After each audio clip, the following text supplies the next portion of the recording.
안녕하십니까. 로마서 1장입니다. 로마서 1장 18절.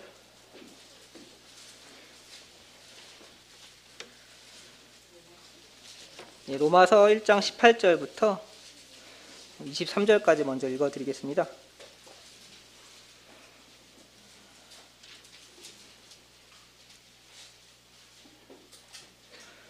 로마서 1장 18절. 하나님의 진노가 불의로 진리를 막는 사람들의 모든 경건치 않음과 불의에 대하여 하늘로부터 나타나나니 이는 하나님이 알만한 것들이 그들 속에 보임이라. 하나님께서 이를 그들에게 보이셨느니라. 창세로부터 그의 보이지 아니하는 것들 곧 그의 영원하신 능력과 신성이 그가 만드신 만물에 분명히 보여 알려졌나니 그러므로 그들이 핑계하지 못할 지니라. 하나님을 알되 하나님을 영화롭게도 아니하며 감사하지도 아니하고 오히려 그 생각이 허망하여지며 미련한 마음이 어두워졌나니 스스로 지혜 있다 하나 어리석게 되어 썩어지지 아니하는 하나님의 영광을 썩어질 사람과 새와 짐승과 기어다니는 동물 모양의 우상으로 바꾸었느니라. 이렇게 되어 있습니다. 로마서 이제 1장 18절부터 쭉 뒤로 가게 되면은 이제 사람들의 죄에 대해서 이야기를 하고 있습니다. 그 중에서 이제 18절부터 32절까지는 그 믿지 않는 이방인들에 대한 죄에 대해서 나타내고 있고요. 2장부터는 이제 그 유대인들의 2장은 유대인들의 죄가 어떠한 것인지를 이야기를 하고 있습니다. 하고 있는데요.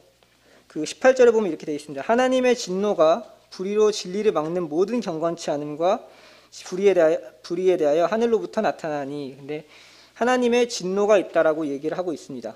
어떤 사람에 대해서 대하여 진노가 있다라고 말씀하시냐면은 불의로 진리를 막는 사람들의 모든 경건치 않음, 그러니까 불의를 함으로써 진리를 거부하는 사람들의 경건치 않음과 불의에 대하여 하늘로부터 그 하나님의 진노가 나타난다라고 되어 있는 것입니다. 그 하나님의 진노는 심판인 것이죠. 모든 경건치 아니한다라고 여기 얘기했을 때는 이 뜻은 하나님에 대하여 어떠한 경외심도 없다는 것을 나타냅니다.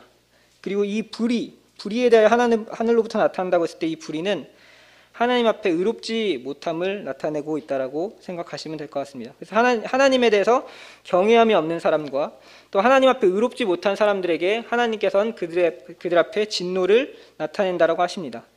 그리고 그들이 어떠한 모습으로 죄를 범하고 있는지를 하나하나 단계적으로 이야기를 하고 있는 것이 이제 19절부터 나와 있는 말씀입니다. 이렇게 되어 있습니다. 창세로부터 그 19절 읽겠습니다. 하나님을 알만한 것들을 그들 속에 보임이라. 하나님께서 이를 그들에게 보이셨느니라. 20절. 창세로부터 그의 보이지 아니하는 것들 곧 그 영원하신 능력과 신성이 그가 만드신 만물에 분명히 보여 알려졌다고 이렇게 이야기를 하고 있습니다. 우리는 이 부분을 생각하게 될 때 많이 우리가 하고 있는 고민들을 많이 얘기를 하고 있으시죠. 하나님을 알지 못하는 사람들, 옛날에 복음이 전해지지 않은 사람들은 어떻게 하나님을 알겠는가 했을 때 하나님께서는 창세로부터 그의 영원하신 능력과 신성을 그의 만드신 만물에 보여서 알게 한다라고 하셨다는 것입니다. 그리고 그들이 핑계하지 못한다라고 이야기를 하고 있습니다. 그리고 21절에는 이렇게 되어 있습니다. 하나님을 알되 하나님을 영화롭게도 아니하며 감사하지도 아니하고 오히려 그 생각이 허망해지며 미련한 마음이 어두워졌나니. 하나님께서는 창세로부터 그 모든 만물에 분명히 그 능력을 나타내 주셨는데 그 하나님을 알지만 하나님을 영화롭게 생각하지 아니하고 감사하지 않는다는 것이 이방인들의 모습이라는 것입니다. 저는 어렸을 때 그런 생각을 했습니다. 저도 이제 복음을 듣기 전에 이제 어렸을 때 그 생각이 굉장히 또렷하게 지금도 남아있는 건데 한 7살, 8살 때쯤이었던 것 같습니다. 근데 자아라는 것을 가지고 있잖아요. 그리고 자아라는 것이 가지고 있고 우리가 이제 우리의 시선으로 이 세상을 바라보게 됩니다. 이 세상을 판단하고 이 세상의 중심은 사실은 나죠. 이제 물론 우리는 이제 구원받아서 이제 우리가 중심이 아니라는 걸 깨닫고 있지만 우리가 어릴 때부터 자아가 생겨남에 따라서 나라는 것을 중심으로 이제 세상이 돌아가고 있습니다. 많은 과거에 그런 것들이 나의 삶을 위해서 이렇게 진행이 되어 왔었고 앞으로 내가 보고 겪고 경험하는 것들에 의해서 시간이 지나가고 환경을 그 시선으로 바라보게 될 것입니다. 그런데 어느 날 누워서 자고 있는데 밤에 그런 생각이 문득 드는 겁니다. 그런데 내가 죽으면 어떻게 될까? 나란 존재가 없어져 버린다라고 하면 어떻게 될까? 내가 지금 내 눈으로 보고 느끼고 인지하고 있는 것이 내가 없어진다고 할지라도 시간은 흘러가고 다른 사람들은 지날 텐데 그것이 나한테 어떤 의미가 있을까? 그런 두려움이 들었습니다. 너무나 무서웠던 것이죠. 내가 죽고 나면 내가 태어나기 전에 내가 인지하지 못하였던 것처럼 어느 순간에서 내가 태어나서 내가 인지할 텐데 내가 죽고 나면 그 시간이 지나고 나면은 그 시간은 어떻게 진행되는 것이며 나는 어디로 가고 나는 무엇을 할 것인가, 그런 두려움이 들었습니다. 그런데 그 당시에는 답을 알지 못하였고 이제 그 당시에 많이 유명했었던 이제 철학에 관한 이런 책들도 많이 있었죠. 나는 누구인가? 나는 어디서 왔는가? 그 사람들의 모든 철학은 거기서부터 시작했다 그러잖아요. 나는 누구며 나는 어디에서 왔고 어디로 가는가? 이런 고민을 한다라고 합니다. 근데 그 철학들은 사실은 정확한 답을 내려주지 못하죠. 굉장히 깊이 고민하고 답을 내려보려고 하지만 그 철학은 우리에게 답을 주지 못합니다. 그래서 어떤 사람들은 우리 그 사도행전에 나와 있는 것처럼 이제 스토아 학파처럼 그 사람들은 그래서 금욕을 통해서 그들이 무언가를 이루게 되면은 그 삶에 뭔가 가치 있게 변하지 않을까. 아니면 에피쿠로스 학파는 이렇게 얘기를 했다고 하죠.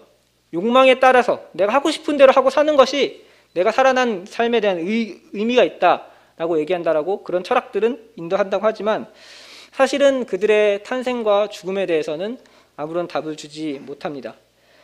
그렇게 그 어린 시절에 저는 그렇게 고민하고 나서 그 고민 가운데 저도 모르게 누군가에게 기도를 하게 되죠. 이제 이 두려움에서 어떻게 해결할 수 있는지 우리는 누군가를 마음 가운데 찾게 됩니다. 신을 찾게 되는 거죠. 복음을 알지 못하는 상황에서도 그렇게 되는 것입니다. 여기 21절에 나와 있는 대로 하나님을 알되 하나님을 영화롭게도 아니하며 감사하지도 아니하고 오히려 그 생각이 허망해지며 미련한 마음이 어두워졌나니 이렇게 돼 있는데 이 말씀에 여기 동의하시는 분들이 여기는 이제 대부분의 부분 이제 구원받은 성도님들이 계시지만 이제 구도자들 분들이 생각하게 될 때 이 말씀이 얼마나 동의가 될지는 모르겠습니다. 하나님을 알되 하나님을 영화롭게도 아니하며 어떤 사람들은 이렇게 얘기한다고 해요. 하나님이 어디 있느냐? 하나님이 정말 있는 게 맞느냐? 이렇게 얘기를 한다고 해요. 그런데 우리의 사람들의 마음 가운데는 본능적으로 하나님을 찾는 마음이 있고 그렇기 때문에 사람들은 옛날부터 많은 우상들을 만들어 왔죠. 어떤 종교를 만들어 오고 특정한 신을 만들고 때로는 그 신을 인간 같은 모습으로 만들어 오고 그런데 그런 것들은 사실은 다 정답이 아니었다고 성경은 말을 하고 있습니다. 하나님은 한 분밖에 없으시고 그 하나님은 만물을 통해서 자신을 나타내셨으며 그 만물을 지금까지도 인도하시고 주장하시고 계신다는 것을 이야기를 하고 있습니다. 19절에 이렇게 되어 있죠. 그의 영원하신 능력과 신성이 그가 만드신 만물에 분명히 보여 알려졌나니라고 했을 때 이 영원하신 능력은 무엇을 얘기하냐면 지속적인 능력을 나타냅니다. 영원히 계속 우리가 흔히 얘기하는 지구가 계속 돌고 있는 것, 그 별이 계속해서 운행을 하는 것, 그리고 계절이 계속 바뀌는 것, 이런 것들이 하나님의 능력이 없으면은 되지 않을 텐데 하나님은 그것들을 자연을 통해서 나타낸다고 하시는 것입니다. 그리고 신성을 그 자연 만물에 나타낸다고 했습니다. 이 신성은 무엇이냐면은 하나님의 속성을 나타냅니다. 그분의 어떠하심을 나타내는데 시편 19편에 이렇게 되어 있습니다. 시편 19편 1절을 보겠습니다.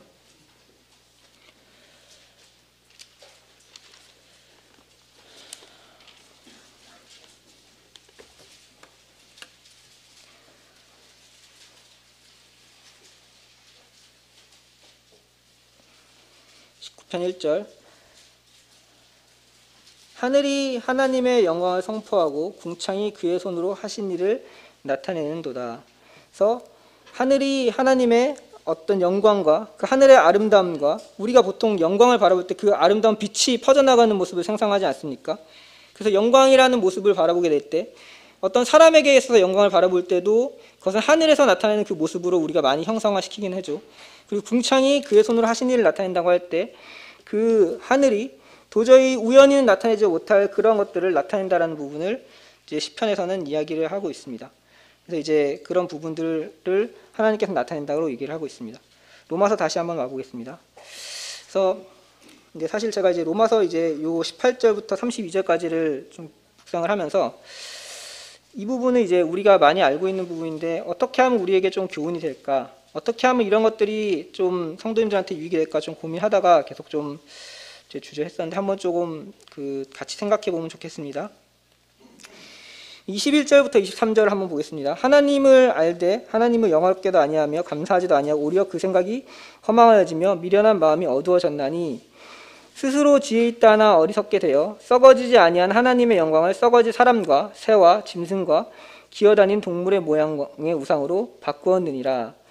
하나님께서는 하나님을 알만한 것들을 그 세상에 보여줬는데 이제 하나님을 그 마음 가운데 내두기 싫어하는 것입니다. 그래서 하나님을 영화롭게 하지 않고 안 했을 때 그들의 마음이 점점 어떻게 변하냐면은 허망하여지고 미련한 마음이 어두워졌습니다. 스스로 지혜 있다라고 하는 사람들이 많이 나타났습니다. 그들은 하나님을 없다라고 하고 많은 논리를 펼치지만 결국은 그들이 한 것이 무엇이냐면 썩어지지 아니하는 하나님의 영광을 썩어질 사람과 새와 짐승과 기어다니는 동물의 우상으로 바꾸었다는 것입니다. 이러한 모습을 나타냈던 사람은 우리 구약에서 생각해 볼 수 있는데 사울을 저는 한번 생각을 해봤습니다. 사울은 어떠한 사람이었습니까? 처음에는 그는 굉장히 겸손한 사람이었습니다.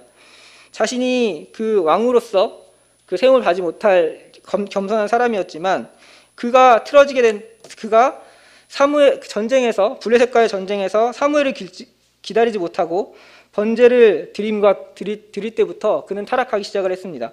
한번 잠깐 볼까요? 사무엘상 13장입니다.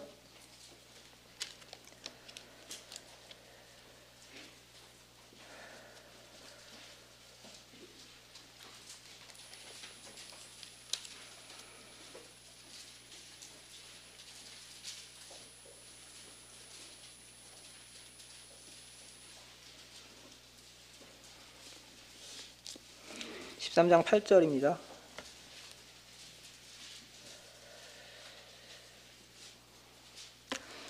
사울은 사무엘이 정한 기한대로 이랫 동안 기다렸으나 사무엘이 길갈로 오지 아니하매 백성이 사울에게서 흩어지는지라. 사울이 이르되 번제와 화목제물을 이리로 가져오라 하여 번제를 드렸더니 10절 번제를 드리기를 마치자 사무엘이 온지라. 사울이 나가서 맞으며 문안하되. 자, 어떻게 되었습니까? 사울은 하나님 앞에 선택을 받은 사람이었습니다. 그는 하나님을 힘입어서 전쟁에서 승리를 하였고요. 그는 하나님을 힘입어서 그는 왕이 되었습니다. 그런데 그의 마음 가운데 하나님을 영화롭게 하지 않고 감사하지 아니하는 마음이 있었습니다. 그에게 주어진 권리에 대해서 또 하나님 앞에 드려지는 그 제사에 대해서 그 가치를 낮게 생각했습니다. 그래서 그는 사무엘을 기다리고 그 제사장, 하나님이 택하신 제사장을 통하여서 이 제사가 드려져야 함에도 불구하고 그는 하나님 앞에 무언가를 드림보다는 자신의 승리, 사람들 앞에 보이는 것이 더 중요했습니다. 그래서 자신이 직접 이 번제를 드렸던 것입니다. 그의 마음은 점점 더 미련해집니다. 여기 우리 로마서 1장 21절부터 23절 봤지만 미련한 마음이 어두워졌다고 되어 있지 않습니까? 사무엘 15장 9절에 그의 마음은 점점 더 미련해지기 시작합니다. 15장 9절. 15장 9절입니다. 사울과 백성이 아각과 그의 양과 소의 가장 좋은 것 또는 기름진 것과 어린 양과 모든 좋은 것을 남기고 진멸하기를 즐겨하지 아니하고 가치 없고 하찮은 것은 진멸하니라. 이렇게 되어 있습니다. 하나님께서 그에게 명한 것이 명확했습니다. 아각을 진멸하라고 그랬고요. 그에 속한 모든 것들을 진멸하라고 하였습니다. 그런데 그가 보기에 좋은, 그리고 그의 그 마음 가운데 그의 승리를 나타낸 상징과도 같았던 그 아말렉을 진멸하지 않았습니다. 그가 생각하기에 가치 없고 하찮은 것들은 다 진멸하고 가장 좋은 것들은 남겨두고 그 다음에 사무엘에게 이렇게 변명을 하게 됩니다. 이것을 하나님 앞에 번제를 드리기 위해서 남겨놨다라고 이야기를 합니다. 그의 마음이 미련한 마음으로 어두워졌습니다. 그리고 그 뒤에 어떤 일이 있습니까? 이제 골리앗과의 전쟁을 하게 될 때 그의 마음이 다윗을 시기하게 됩니다. 여인들이 얘기를 하죠. 사울이 죽인 것은 천천히요, 다윗이 죽인 것은 만만히로도 이렇게 얘기를 했었을 때 그의 마음이 스스로 지혜 있다 하지만 점점 더 어리석게 나아가는 모습을 볼 수 있습니다. 그리고 마지막에 그의 마지막은 어떻게 됩니까? 사무엘상 28장 8절.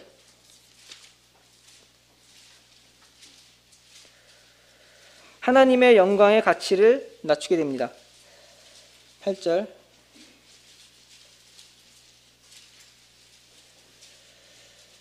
사울이 다른 옷을 입어 변장하고 두 사람과 함께 갈새 그들이 밤에 그 여인에게 이르러서는 사울이 이르되 청하노니 나를 위하여 신접한 술법으로 내가 내게 말하는 사람을 불러 올리라 하니. 9절. 여인이 그에게 이르되 내가 사울이 행한 일 곧 그가 신접한 자와 박수를 이 땅에서 멸절시켰음을 아나니 내가 어찌하여 내 생명의 올물로와 나를 죽게 하려느냐 하는지라. 이 부분 내용 잘 아실 겁니다, 성도님들. 이제 사울이 도저히 안 되니까 사무엘이 죽은 이후에 이제 죽은 사무엘을 이제 신접한 여인을 통해서 들어 올리려고 하는 그런 모습을 볼 수 있습니다. 사울을 보게 될 때 어떠한 생각이 드십니까? 여기 나와 있는 그 말씀 그대로 처음에 그 사람은 하나님에 대해서 그 하나님을 영화롭게 아니하고 하나님 앞에 감사하지도 않은 마음을 가졌습니다. 그런데 이것들이 점점 더 그 상태가 안 좋아지게 될 때 그는 미련한 마음에 빠지게 되고 그는 지혜롭다고 스스로 생각할지 모르겠지만 점점 더 어리석게 되고 그 다음에 그는 하나님의 영광을 동물의 우상으로 썩어질 사람의 우상으로 바꾸는 모습을 볼 수 있습니다. 사울이 타락해가는 그 과정을 바라보게 될 때 우리는 사람들이 생각해보게 될 때 하나님을 영화롭게 하지 않고 하나님을 앞에 감사하지 않는 사람이 어떻게 타락해가는지를 한번 생각해 볼 수 있습니다. 이거는 이제 구원받은 저희들에게도 교훈이 된다라고 생각이 됩니다. 우리가 멀어지는 것은 차차 멀어지는 것입니다. 우리가 믿음의 생활 가운데서 살아가게 될 때 성도님들 어떻게 하고 계십니까? 우리가 무언가를 선택하고 판단하고 그리고 우리가 어떤 행동을 하게 될 때 우리의 기준이 하나님 앞에 있는지를 한번 생각해 봐야 할 것입니다. 우리가 하는 일이 이것이 정말 하나님 앞에 영화로운 일인지 하나님 앞에 감사한 일인지. 물론 우리는 구원을 받았기 때문에 하나님으로부터 버림을 천국에 가지 못하게 된다거나 그러지는 않습니다. 그런데 우리가 멀어지는 것은 서서히 멀어지는 경우가 많이 있다는 것입니다. 하나님을 영화롭게 하지 않고 감사하지 않게 생각하게 될 때 우리의 삶과 생각은 미련한 마음으로 빠질 수 있는 것입니다. 그리고 우리는 지혜롭다고 생각을 했지만 우리는 지혜롭다고 하는 방법을 생각했다라고 하지만 하나님 그 가운데 있지 않을 때 우리는 어리석게 되고 그것이 끝내는 굉장히 무가치한 것으로 변할 때가 있다는 것입니다. 생각해 보게 될 수 있을 것 같고요. 24절부터 26절을 한번 잠깐 보겠습니다. 그러므로 하나님께서 그들의 마음을 정욕대로 더러움에 내버리사 그들의 몸을 서로 욕되게 하셨으니 이는 그들이 하나님의 진리를 거짓 것으로 바꾸어 피조물을 조물주보다 더 경배하고 섬김이라. 주는 곧 영원히 찬송하실 이로다. 아멘. 이제 처음에 그 사람들은 이건 일반 사람들도 마찬가지입니다. 처음에는 하나님에 대해서 생각하지 않았었을 때 그들은 하나님의 영광을 가치 없는 것으로 바꾸었습니다. 그런데 이제 하나님께서는 그들이 그런 가운데 있을 때 하나님은 그들의 범죄함을 그대로 더 내어버려 둡니다. 24절에 보게 되면 그들의 마음에 정욕대로 더러움에 내어두사 그들의 몸을 서로 욕되게 하셨으니. 이제 무서운 것은 이것입니다.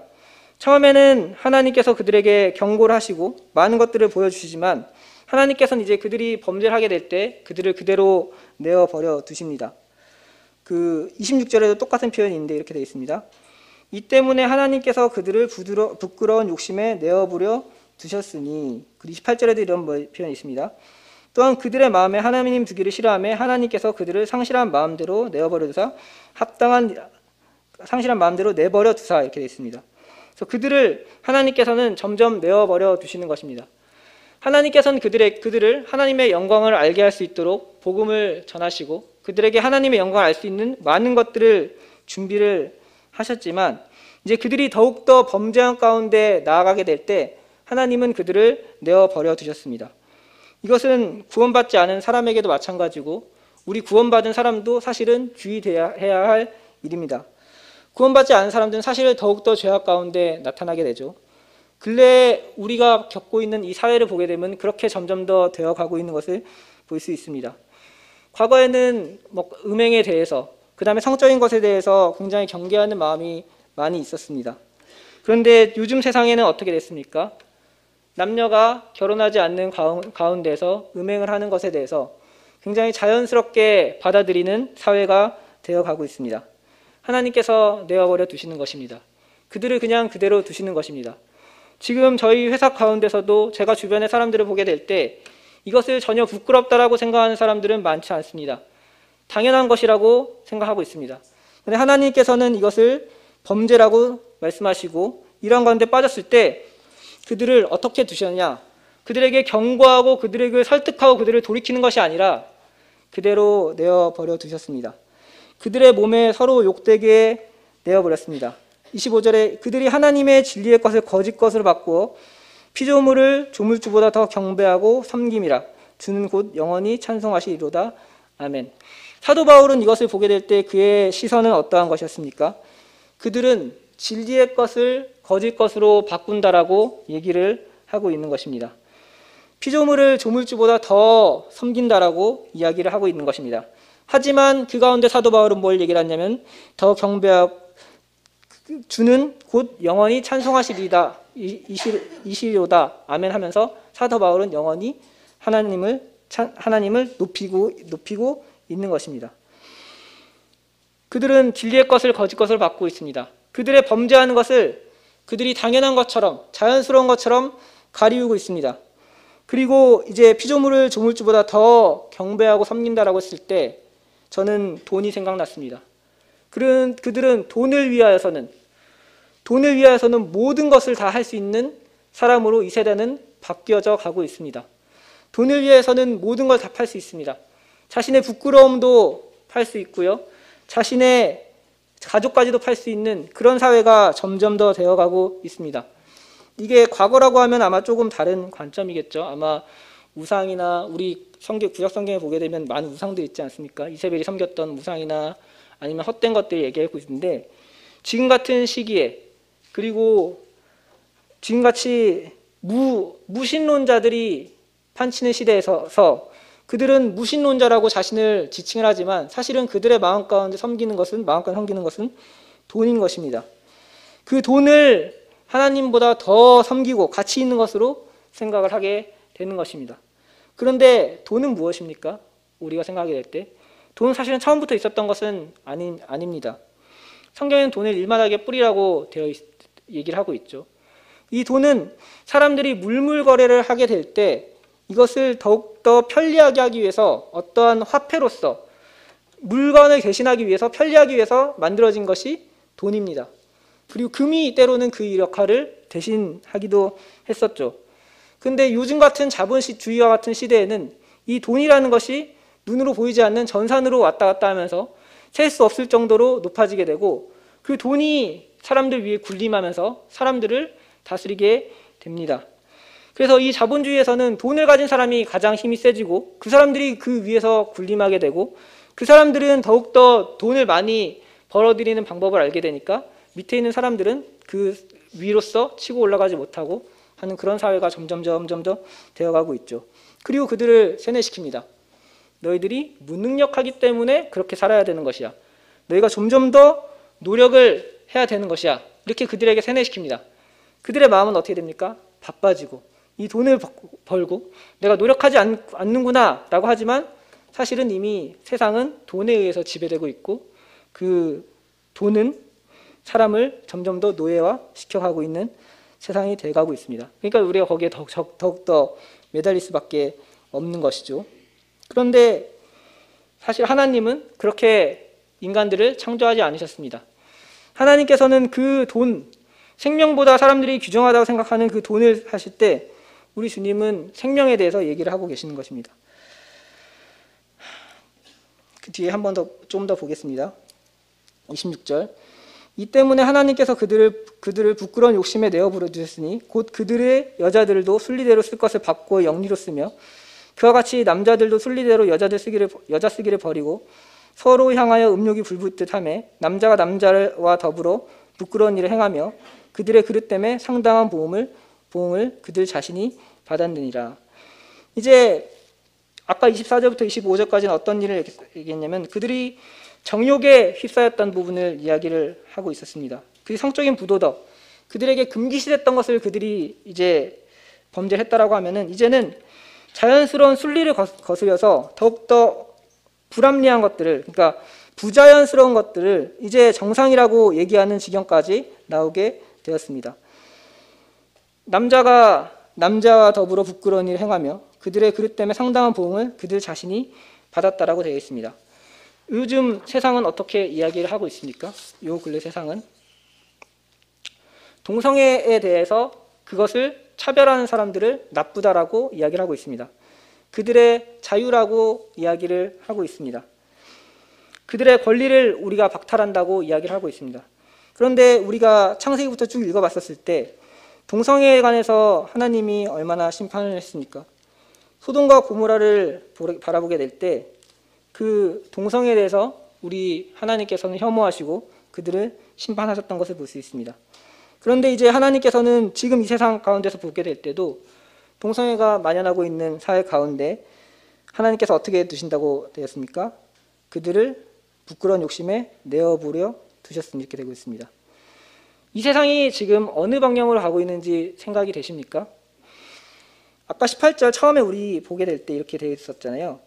하나님의 진노가 불의로 진리를 막는 사람들의 모든 경건하지 않음과 불의에 대하여 하늘로부터 나타난다라고 되었을 때 하나님께서는 이 진노를 이제 쌓고 계시는 것, 이제 점점 이제 두고 계시는 겁니다.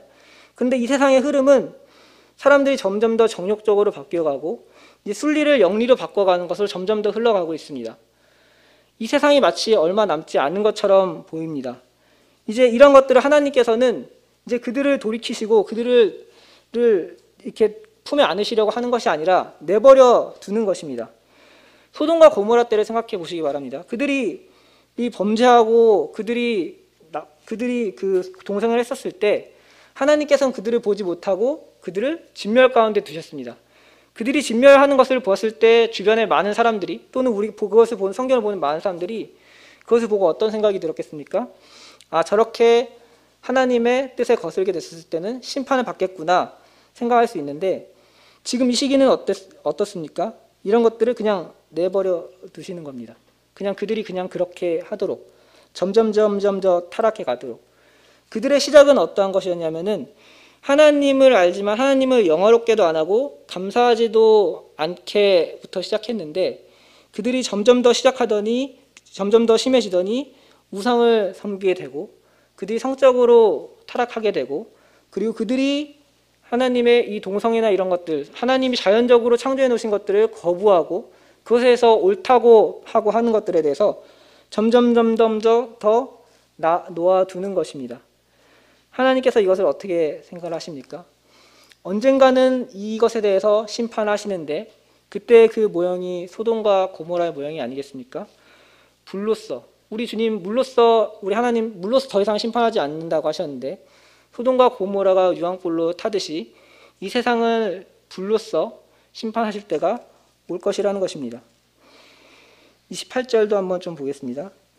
또한 그들이 마음에 하나님 두기를 싫어하며 하나님께서 그들을 상실한 마음대로 내버려 두사 합당하지 못한 일을 하게 하셨으니 곧 모든 불의, 추악, 탐욕, 악의가 가득한 자요 시기, 살인, 분쟁, 사기, 악독이 가득한 자요 수근수근하는 자요 비방하는 자요 하나님을 미워하는 자요 능욕하는 자요 교만하는 자요 자랑하는 자요 악을 도모하는 자요 부모를 거역하는 자요 우매한 자요 배약한 자요 무정한 자요 무자비한 자라. 그들이 이 같은 일을 행하는 자는 사형에 해당한다고 하나님께서 정하심을 알고도 자기들만 행할 뿐 아니라 또한 그런 일 행하는 자들을 옳다 하느니라 이렇게 되어 있습니다. 여기서 하나하나 좀 보겠습니다. 불의라고 하게 되면은 하나님의 의로운 기준에 부합하지 않는 행동을 하는 사람을 뜻하고 있습니다. 대표적으로 제가 생각해 본 사람은 발람이 있습니다. 그의 마음은 어땠습니까? 그는 하나님을 아는 제사장이었지만 그는 많은 돈을 준다고 했을 때 그것에 매수되어서 하나님의 백성을 저주하러 갔습니다. 하나님이 그것을 막으셨죠. 그런데 그가 나중에 꾀했던 방법은 어떤 것입니까? 여인들을 붙여서 그들에게 이스라엘 백성들을 음행하게 하는 그런 역할을 했었던 것입니다. 여기서 말하는 불의는 그와 같은 것입니다. 하나님의 의로운 기준에 부합하지 않는, 하나님께서는 그를 여러 번 막으셨지만 결국은 이스라엘을 무너뜨렸었던 그 발람과 같은 행동. 그 다음에 추악한 것은 추악한 불의와 추악을 얘기를 하고 있습니다. 이 추악은 악한 행동입니다. 적극적인 악을 행하는 것을 볼 수 있습니다. 민수기 25장 한번 볼까요?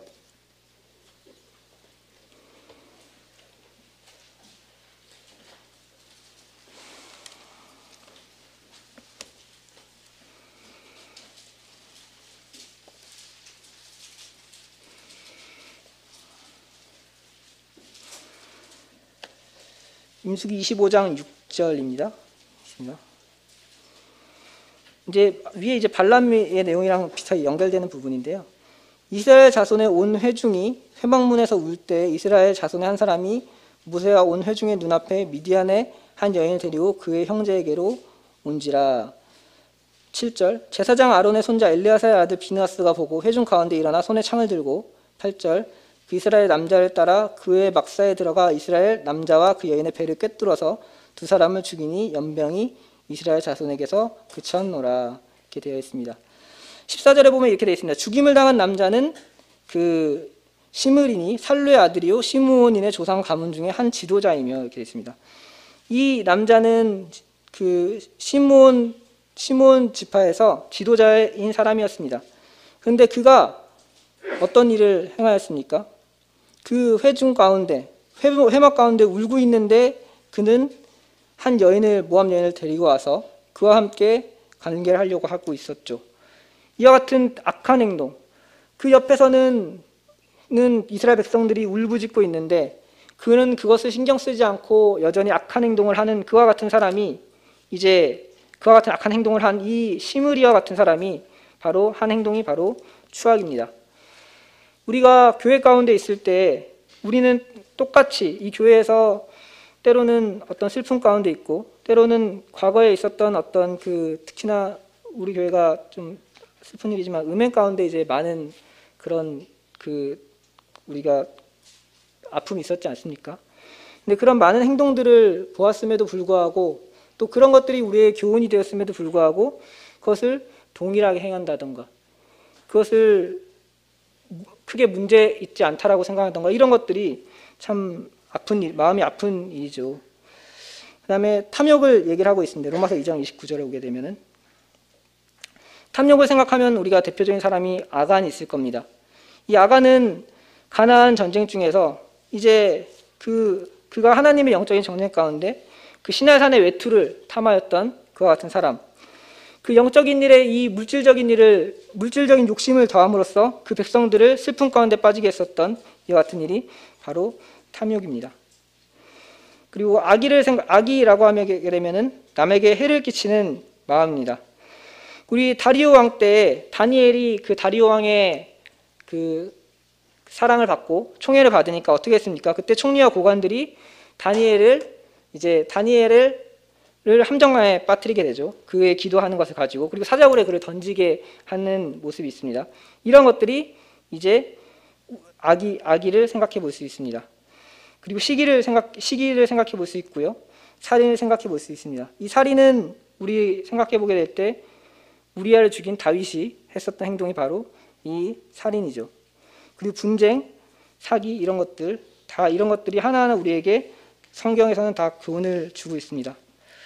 이런 것들을 다 그냥 일일이 말씀드리진 않겠습니다. 이 정도만 말씀을 드리려고 하는데요. 그런데 이러한 것들이 우리의 마음 가운데 있다는 것입니다. 이러한 것들이 있을 때 하나님께서는 이와 같은 일을 행하게 될 때 사형에 해당한다라고 하지만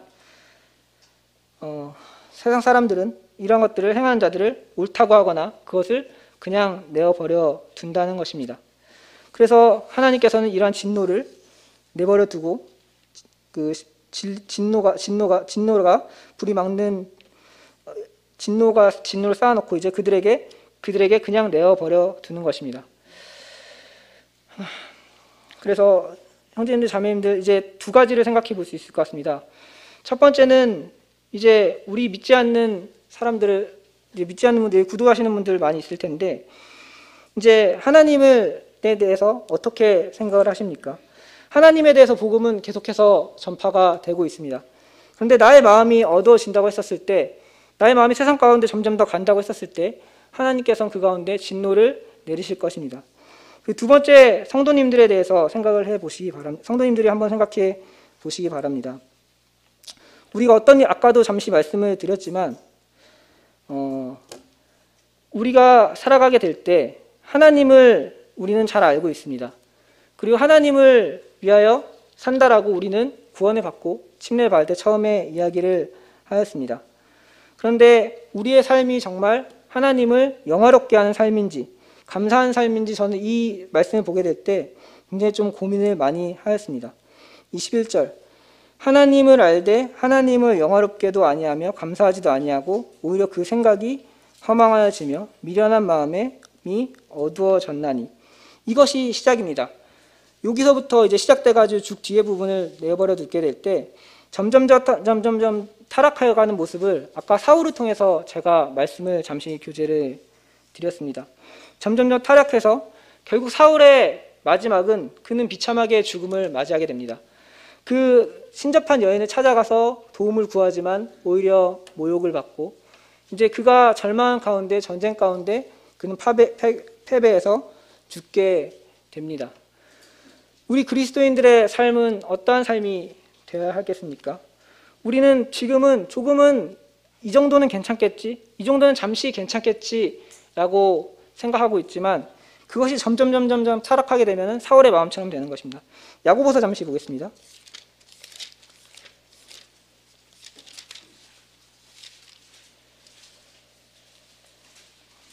4장 13절 말씀인데요.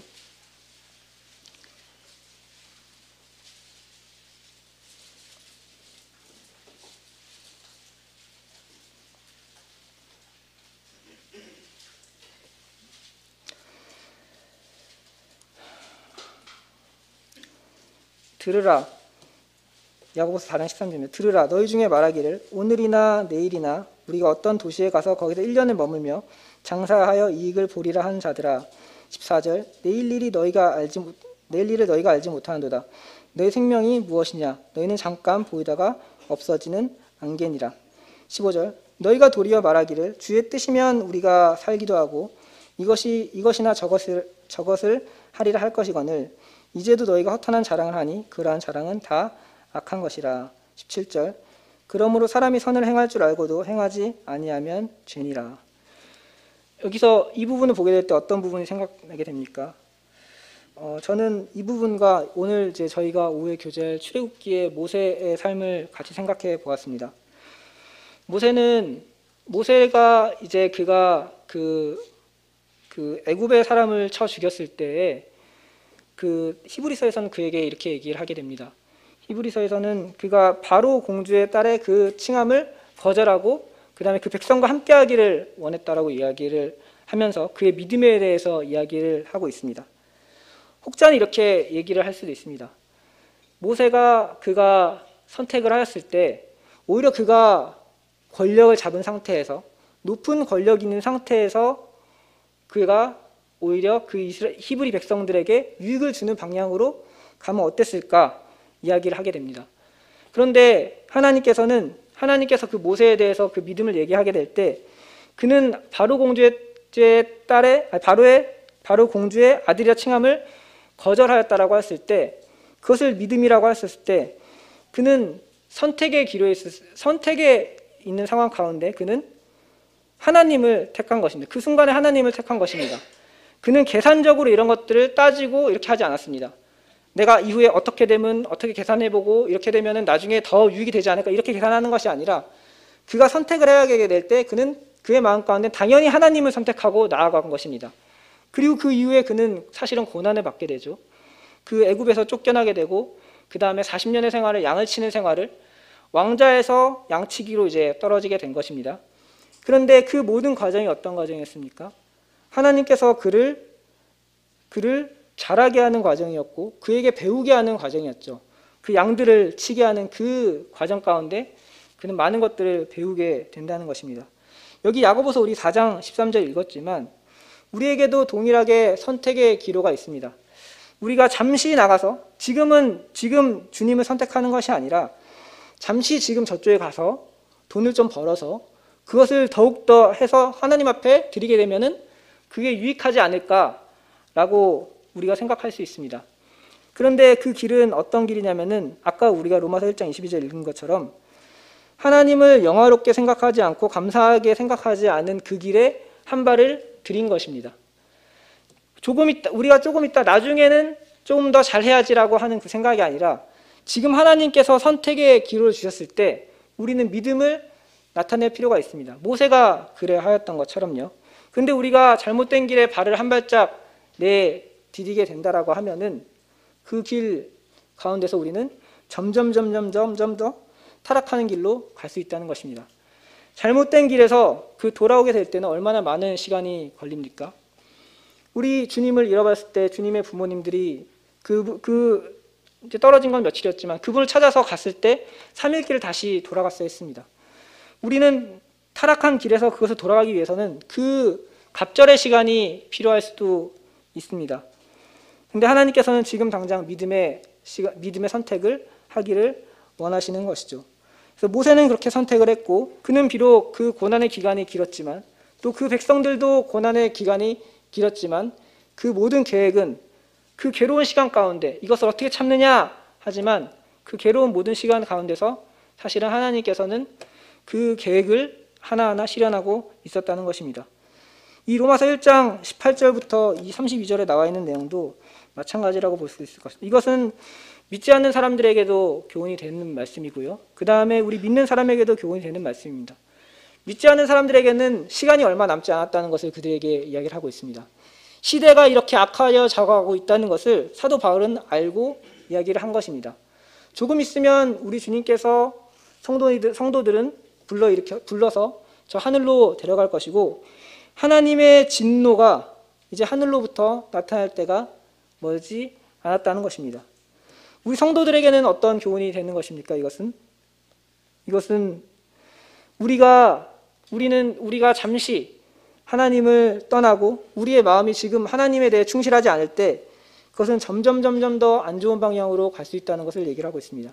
그리고 그것은 우리에게 하나님의 진노로서 징계로서 우리가 화들짝 놀랄 때야 우리가 돌아갈 생각을 했을 때는 이미 늦을 수도 있다는 것입니다. 저희 5월 청년에 이제 고린도후서 4장 공부하는데요. 이 부분만 읽고 마칠까 합니다.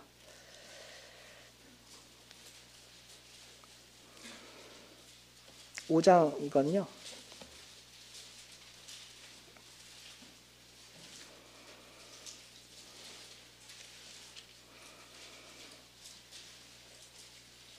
고린도후서 5장입니다. 5장에 이렇게 나와 있습니다. 만일 땅에 있는 우리 장막집이 무너지면 1절입니다. 만일 땅에 있는 우리의 장막집이 무너지면 하나님께서 지으신 집 곧 손으로 지은 것이 아니요 하늘에 있는 영원한 집이 우리에게 있는 줄 아느니라. 참으로 우리가 여기 있어 탄식하며 하늘로부터 오는 우리 처소를 덧입기를 간절히 사모하노라. 이렇게 되어 있습니다. 이제 우리의 장막집은 점점 더 무너지고 있습니다. 그런데 이제 우리에게는 하늘에 있는 영원한 집이 있다는 것입니다. 그리고 8절에 보게 되면 사도 바울이 이렇게 얘기하고 있습니다. 우리가 담대하여 원하는 바는 차라리 몸을 떠나 주와 함께 거하는 이것이라. 10절 이는 우리가 다 반드시 그리스도의 심판대 앞에서 나타나게 되어 각각 선악간에 그 몸으로 행한 것을 따라 받으려 함이라. 사도 바울은 굉장히 어려운 상황 가운데 있었습니다. 어떤 사람들은 그에게 미쳤다라고 얘기하는 사람도 있었습니다. 그래서 그는 차라리 몸을 떠나서 주와 함께하는 그것을 원하였습니다. 그런데 그가 떠날 수 없는 것은 9절에 나와 있는 대로 우리는 몸으로 있든지 떠나든지 주를 기쁘시게 하는 자가 되기를 힘쓰기 위해서 남아있다고 되어 있습니다. 그리고 그는 그리스도 심판대 앞에서 받을 상급에 대해서 기다리고 있었던 것입니다. 우리는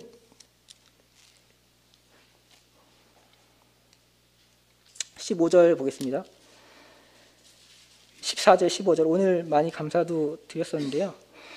그리스도의 사랑이 우리를 강권하신도다. 우리가 생각건대 한 사람이 모든 사람을 대신하여 죽었은즉 모든 사람이 죽은 것이라. 그가 모든 사람을 대신하여 죽으심은 살아있는 자들로 하여금 그들 자신을 위하여 살지 않고 오직 그들을 대신하여 죽었다가 다시 살아나신 이를 위하여 살게 하려 하심이라. 17절만 읽겠습니다. 그런즉 누구든지 그리스도 안에 있으면 새로운 피조물이라. 이전 것은 지나갔으니 보라 새 것이 되었도다.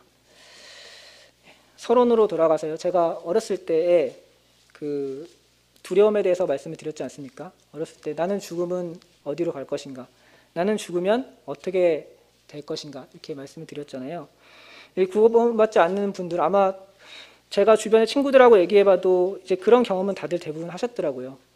지금 구원받지 못하신 분들 하나님을 믿지 않는다라고 말씀하실 때 그럼 지금 죽으면은 어떻게 되시는 겁니까?